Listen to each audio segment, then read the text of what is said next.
My name is Sean Alemayehu Tewodros Lindsay. I come out of Illinois, and my family bloodline starts in Ethiopia, and it is connected to the great Emperor and King Tewodros II of Abyssinia. Yes, from my family bloodline, it starts from my father's side of the family. My great grandfather came to America in 1927, and since then he had his name changed and continued a new life. He was around the age of 60 when he had when he had my grandfather, and from there my bloodline generation started from going back to Tewodros, which makes me fourth generation. Um, so and recently I've made a connection to the family members over here in Ethiopia from the third generation and the fourth generation also. With King Tewodros, was directly the son of King Tewodros or the family like sisters and brothers? Oh well, from the knowledge that my father passed to me, he was the direct one of the children, the sons of Tewodros. He was one of those who have left Ethiopia during a time of turmoil, which meeting family members over here. One particular would be Abibish Kasa. She was first featured on Amharic TV, interviewed by the reporter Del Nessa. From there, she was the one who gave information that Tewodros had more than just Alemayehu, Meshisha, and Alatash. So I was seeking out to find her to help bring a connection and close a gap in which I was seeking. I felt excited, nervous, humbling experience because, for one, I'm not speaking Amharic because I wasn't raised around Amharic. So it was, I thought it would be difficult, but the love that was given to me, no language could express that. So it was a mutual connection between me and Abibish Kasa. From there, she helped to introduce me to other family members here, and since then, we've been in contact, and that has taken place 5 to 6 months ago. Since the time. Have you went to Gondar, and what did you see in Gondar?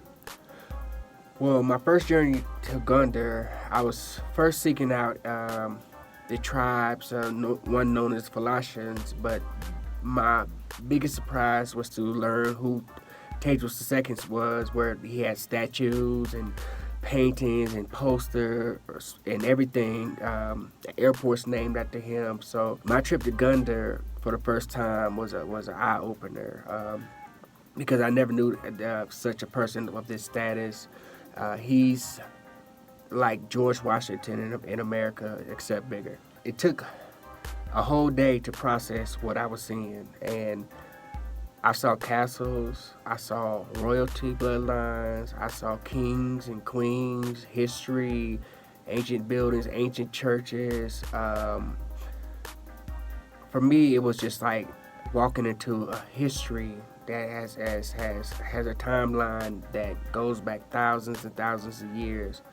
And being raised in America, we have not seen anything like this, and for me it was just a humbling experience, and I had to take time to grasp to what I was seeing and appreciate it, and the culture, traditions, everything here was just fantastic for me to experience. Well, once I arrived in Ethiopia, I didn't know that the event Maqdala 150 years was taking place.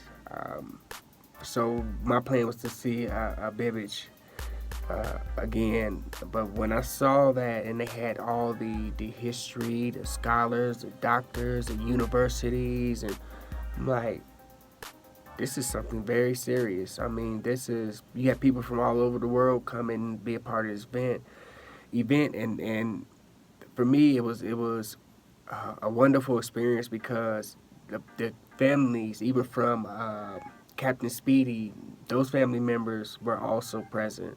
Many of the people, the descendants of Tewodros time, Alemayehu time, from England, India, Ethiopia, many of the descendants, family members, as myself, were there gathered together, and it was a humbling experience because we're part of a history that has taken place, but yet the surviving family members of today were there together in unison and celebrating the life and of Tewodros II, or excuse me, Emperor King Tewodros II.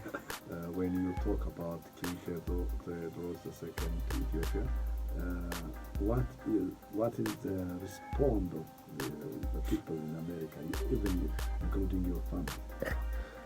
Well, half of those people thought I was crazy to mention that I could be related to a king family, and the other half was very excited because as African Americans, there's a ongoing search for where we belong and who we come from, and it's a bloodlines, and so at that moment I had brought a new reality.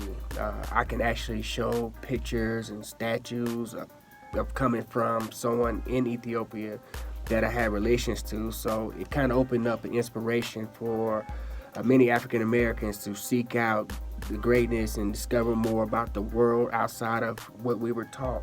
So pride, having a black king, or matter of fact a black emperor, that was something phenomenal experience, and many African Americans are ready to grasp onto that. So, but there was no outlets until now when I was able to introduce that, and I'm sure from this point on, there's probably going to be more African Americans trying to find bloodlines and traveling back to Africa. So I think there might be some type of bridge.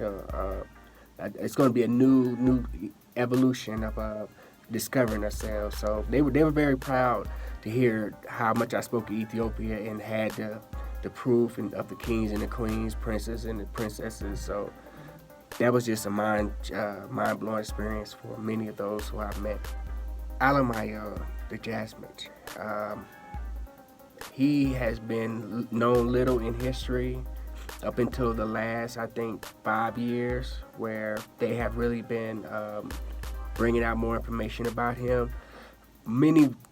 The information has said that he was kidnapped, but from my research and things that I saw, he sat side by side with Queen Victoria. They showed love for him. He was around the royal family. They respected Tewodros. So his story to come out now, yes, it was a sad story. However, it could have been a story that could have never been if he had not traveled to England. We don't know what his fate would have been if he had stayed in Ethiopia. So I think for me to judge any side of that, they may have just kidnapped him. I would say otherwise, that they taken care of him and to make sure that, because they did respect Tewodros II. I relate very much to him.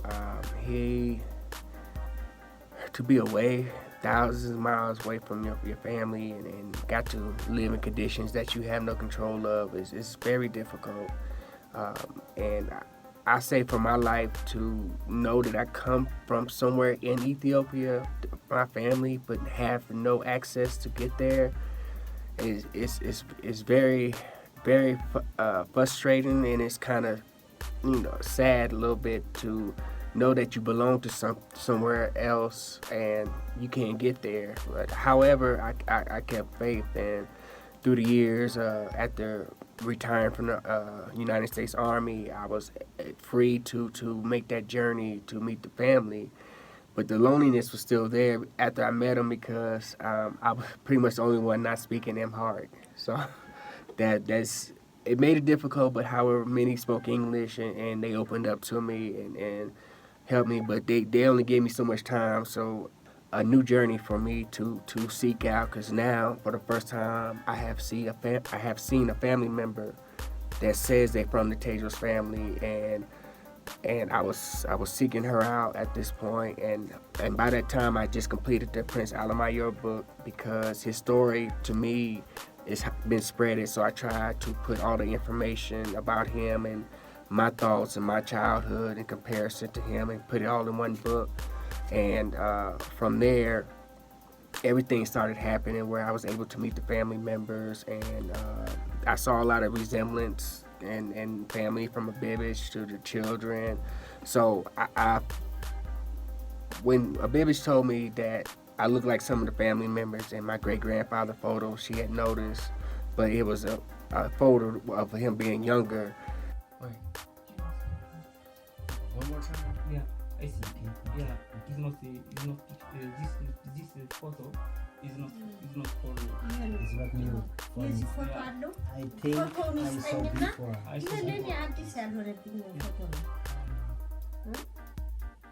To me, I felt sad and I felt happy. It was a very, I don't know, it was an emotional experience because finally I have some answers that I've been seeking, because my father was no longer here, so it made me, all the information he gave me is all that I had to go on. So I couldn't go back to him to get more information.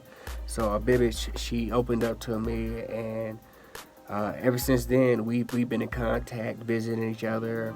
This will be my second time in Ethiopia since the meeting with Abibich. No, he passed away in 2007, 1 month after I returned from the war in Iraq. And from there, that's when the time he has given me all the information about our family secrets, what our name meant, and who we come from, and explained why it had to be done that way. So I was grateful, for one, to be able to return from a war. To my father, prayer was answered. He had gotten sick, and he told me once we met, he said he had prayed that the God had kept him long enough to see me come home, and that was the moment he gave me all the family information. And then 1 month later, he passed away.